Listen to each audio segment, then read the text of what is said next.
Bon alors, Nicole, Lucie, je vous montre. Finalement, j'ai acheté un nouvel abreuvoir et en fait, ça fonctionne. Oh putain, c'est lourd.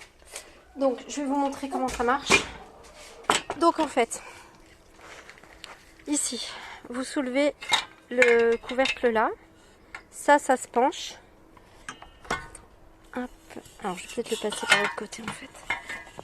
Voilà. Non, en fait, c'est dans ce sens-là pour pas que ça bouge. Donc, les crochets dans ce sens-là. Voilà. Donc, vous penchez du côté du robinet. Alors, en fait, là, maintenant, c'est rempli au-dessus. Là, c'est fermé. Ici, il y a un truc, en fait, ça, je sais pas, c'est un truc, ça fonctionne avec l'air. Enfin, bref, voilà. Quand l'eau va arriver à ce niveau-là, eh ben, ça va arrêter de couler. Donc, en fait, ce qu'il faut faire, il faut juste ouvrir le robinet en permanence. Donc, ouvert comme ça. Vous laissez remplir. Donc là, ça descend. Et hop, ça s'arrête. Du moment où, en fait, l'eau, elle touche, elle bouche l'air qui est là, ben, il n'y a plus d'air qui peut rentrer, donc l'eau peut plus se vider, en fait. Donc, au fur et à mesure qu'elles vont boire, et ben là, l'air va pouvoir rentrer. Et plus l'air rentre, plus ça pousse l'eau, en fait, à l'intérieur. Donc, il faut toujours que le robinet, là, il soit ouvert. Et donc dans le cas là présent où en fait il y a sa d'eau qui est partie, si vous voulez pas changer trop souvent, ce que vous pouvez faire c'est que là vous éteignez le robinet, donc ça coule plus. Vous ouvrez ici. Une fois que ça c'est rempli, hein, sinon ça marche pas. Donc vous ouvrez à nouveau au-dessus, vous remburez jusqu'à nouveau jusqu'à arriver au-dessus. Voilà. Vous refermez. Et comme ça en fait ça vous gagne tout ça d'eau à l'intérieur du truc. Et là par contre il faut bien rouvrir quoi. Voilà.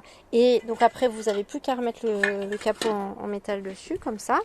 Et par contre, je me demande, je crois que c'est les poules qui ont dû le faire tomber, qui ont dû le fermer. Donc ça, c'est vachement important qu'elles ne puissent pas y accéder, parce que sinon, elles vont plus avoir d'eau. Donc en fait, donc là c'est bien, il y a une poignée, c'est quand même un peu plus facile. Et alors, vous venez le mettre là. Ah putain, bon, avec deux mains, ça sera mieux quand même, hein, parce que moi là, je fais avec une. Et alors, le truc, c'est que le robinet, voilà, il est ouvert, mais il est ouvert derrière. Normalement, elles ne doivent pas pouvoir y accéder. Vous le mettez bien dans le coin pour pas qu'elles puissent y toucher.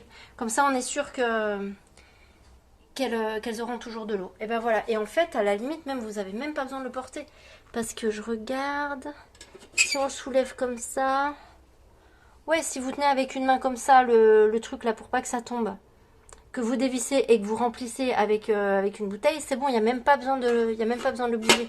Ce qui sera vachement plus pratique pour vous en fait. Donc voilà, c'est tout. Et puis pour l'arrosage, je vais vous expliquer un autre truc aussi pour au-dessus. Voilà, bisous bisous. Ah, et aussi j'ai re-rempli les deux réservoirs qui sont là, quasiment en ras-bord. Comme ça, je me dis, il y aura toujours quand même un peu d'eau, même si d'un côté ou de l'autre ça fonctionne plus, il y aura toujours, normalement, elles auront toujours de quoi boire. Mais ceux-là, vous en occupez pas, vous laissez comme ça, à la limite, s'il y a un peu de feuilles, vous pouvez rincer, mais c'est tout quoi. Et si vous avez des épluchures de légumes, alors concombres, courgettes, radis, salade, vous n'hésitez pas, vous pouvez les amener, vous balancez ici par terre. Et puis elles seront toutes contentes de venir les manger. Voilà. Pour au-dessus, en fait, j'ai changé un truc. J'ai tiré le tuyau ici. Au lieu de le mettre dans la lavande comme je vous avais montré, je le mets dans le seau qui est là. Donc, vous arrivez en bas, vous ouvrez la porte du garage. Vous allumez le robinet. Vous remontez ici. Avec le tuyau qui va couler, vous pouvez arroser toutes les plantes qui sont là. Le bambou. Vous coupez le robinet, l'embout là, vous coupez l'eau, vous pouvez passer en face pour arroser les framboises, les fraises. Bon, ça va être un peu, ça dégueulasse un peu par terre, mais franchement c'est pas très grave, vous mettez pas le jet à fond. Et voilà, là c'est ce que je viens de faire, vous arrosez tout ça. Et après, vous coupez encore une fois, et vous venez là, et depuis ici, moi je me suis bien éclatée. Vous visez le bassin avec le jet en le mettant à fond. Bah, s'il y a du vent, ça coule un peu à côté, mais c'est pas très grave puisque du coup ça arrose le parterre.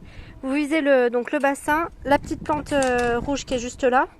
Et la seule qui n'aura pas d'eau en faisant ça, c'est éventuellement la lavande. Mais la lavande, si vous balancez un peu d'eau là, vraiment juste à ras du truc, l'eau de toute façon elle s'écoule dans ce sens-là. Et je me dis que la lavande, dans tous les cas, elle n'est pas censée avoir beaucoup d'eau. Donc ça devrait suffire. Une fois que vous avez fini, vous remettez là en laissant allumer.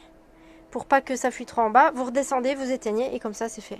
Et comme ça vous êtes quitte de vous faire chier à ramasser des seaux et des seaux, arroser en bas, vous faites tout depuis le haut. Je pense que c'est plus simple en fait. Voilà.